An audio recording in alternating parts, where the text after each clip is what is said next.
Why don't we start with Mark Cuban and the National Anthem? Because this story, to me, is not getting enough run.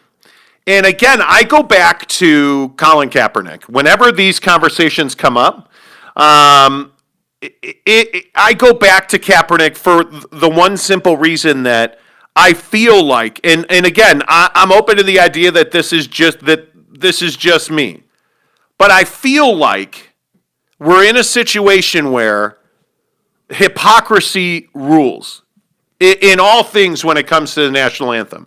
I feel like hypocrisy rules. Mark Cuban, the owner of the Dallas Mavericks, made a decision over the summer not to play the national anthem before Mavericks home games. He even went as far as to consult NBA Commissioner Adam Silver. Right. So he went to the powers that be in the NBA and he said, hey, I don't want to play the national anthem at American Airlines Arena in Dallas. Uh-huh. And apparently they approved that. Right. So you have a situation where Mark Cuban has just said, we're not doing it. Now, go back to Colin Kaepernick, who lost his entire career, a bunch of endorsement money, pretty much everything he wanted to be doing. He was canceled not because he stopped playing the national anthem, but because he knelt during the national anthem. Mm-hmm. And to this day, he still does not have an NFL career over it. Yep. So why is there a double standard? I would love to understand that. Oh, I don't know. Maybe because Mark Cuban's white and Colin Kaepernick's black, and we judge black people in this country for expressing their views. I mean, that might be the simplest way to say it. Just on a surface level. I also think you have to talk about the fact that Mark Cuban's an owner. So when owners do things, and I don't even mean just in the NBA. This is the NFL. This is Major League Baseball. Like, this is every sport. When an owner does something, oh, well, it's okay because they own the team. But when a player does something and we don't necessarily agree with it, oh, turn the NBA off. This is a trash product. I can't watch the NBA. This is dumb. We get all mad about it. And I think you're exactly right. Hypocrisy does rule in our country. Hell, we got into some argument yesterday on the show about the whole impeachment situation with Donald Trump. There's a ton of hypocrisy in something like that. So I think whether we're talking sports or politics or whatever it may be, hypocrisy does rule. But I think the really sad thing is that when you are a player in any of the core four major sports in our country, yes, you better be willing to not play the game that you love if you're going to kneel on the sideline. You better be willing to not play the game you love if you wanna rock the boat, whether it's a contract situation, whether it is what you believe in terms of rights being violated in this country and you want to make a stand as an athlete, better be ready not to play. And that's really sad because it shouldn't be you as an athlete expressing your thoughts should not result in you losing your career, which is exactly what it is. But I feel like that's exactly what happened here. Yeah. I feel like that's what happened to Kaepernick. So my question is, where is the cancel culture that went after Colin Kaepernick? Why aren't they going after Mark Cuban? And again, I know people are going to hate this, but I think it's largely about who's sitting in the White House right now.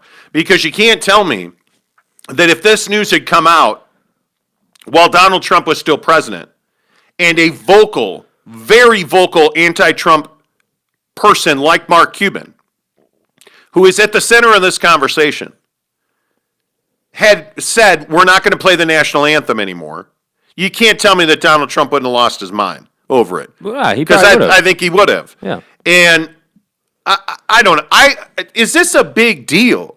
Like, I feel like we make so much out of the national anthem, yet nobody even noticed until yesterday that the Mavericks were not playing the national anthem before home games. Yeah, Is this that big of a deal? It's definitely, in terms of like taking a left turn with the way pregame is handled in sports, it's definitely a big deal. I mean, every major sporting event you go to, the national anthem is executed. And to the point where some national anthems are way better than other national anthems.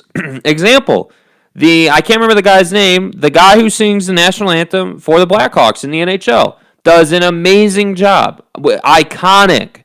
But then you go to just a run-of-the-mill team, whatever sport or whatever, and the national anthem is just kind of a formality.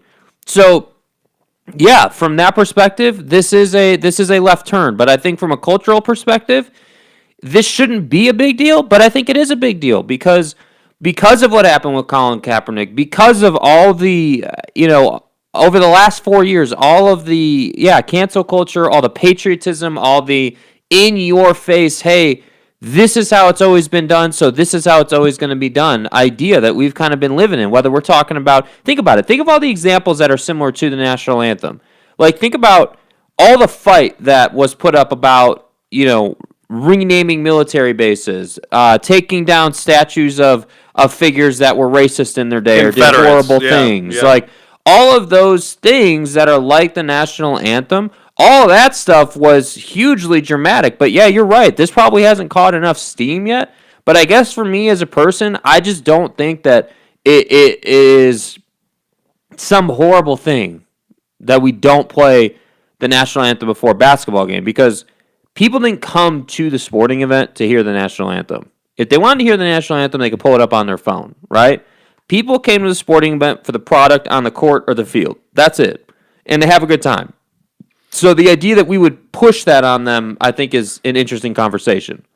I don't know that you're pushing it on them. I feel like, and in this country, I get it. I think that tradition matters. I mean, we in my opinion, I think we get way too wrapped up in tradition. I mean, I think we eat horrible foods for tradition. We do stupid things like Rush Week for tradition. I mean, I just think, look at our political culture. How much of it is traditional? Like, I think we do things out of tradition every day. That doesn't make them right. Yeah. I have no problem with playing the national anthem or not. Frankly, I don't think it impacts anything. Right. And I'm just curious. I'm curious how many people agree with that, because I think we look for reasons to be upset. I think we look for reasons to have controversy, frankly, and which I still think is ridiculous, because what's really controversial about this? I mean, he went to the commissioner of the NBA. Mm-hmm. He said, "I don't want to do this." Yeah, well, people will tell you that the reason it's controversial is because not playing the national anthem, like, this is the same stuff they said about Kaepernick, like kneeling or not enjoying the patriotic moment is disrespectful to our soldiers and our police and our service members. And is it though? It's not. Is it it's though? Not. I don't think it is. I'm curious if people agree with that it is disrespectful, because I just don't believe that this is a respect the flag thing. I don't think that this is a respect the country thing. I mean, I guess if you're a veteran, your opinion would differ, I guess. I mean, does this mean that the Mavericks don't respect, military veterans? No, certainly not. I think they just made a choice. And frankly, with the way that culture's been going in the NBA and all the activism that we've seen with NBA players, and they're kneeling or raising a fist, or I think the controversy is likely more that the national anthem is being played when somebody's in the locker room or kneeling or with a hand up. That pisses far more people off, because the thing that's amazing to me is cancel culture is so busy canceling, they didn't even notice that the Mavericks weren't playing the anthem. Mm-hmm. They didn't even notice it. Mm-hmm. Not a player, not a white supremacist, not a Proud Boy, no issue. Not a far right Republican. Nobody noticed that the Mavericks weren't playing the national anthem. And now that it came out, or somebody noticed, now all of a sudden I feel like it's turning into this, oh, Mark Cuban's un-American, what a prick. Mm-hmm. Like, I have a feeling that's what this is turning into. Yeah. And I think it's laughable. And I don't think Mark Cuban cares what you think. Like, what... I hope he doesn't. What the general person thinks. Yeah, like, I really hope he doesn't. You don't become a billionaire like he is and run your life and your business the way he does, caring about what everybody else thinks. Yeah. And frankly, I'm glad, because I think it's that kind of thinking that progresses this country forward. I agree completely. I think he's always been somebody who's stood for, doing, what he thinks is best and building his reality, really. And I think that there's a fine line with that, because one could make an argument that that's exactly what Donald Trump did or does. But I think the difference is that Mark Cuban is just looking to help himself. He's not looking to tear people down or do anything. He's looking to just make a good situation. Yeah, I would never compare Cuban and Trump. Yeah, because they differ so much. But my point is that when you talk about, hey, if we're going to herald Mark Cuban for building his own reality, like, not caring what you think, that whole thing, I'm just saying that a person could compare the two in that light. Well, in that they're both failing right now, sure. I mean, the Mavericks are 11-14, and they're awful.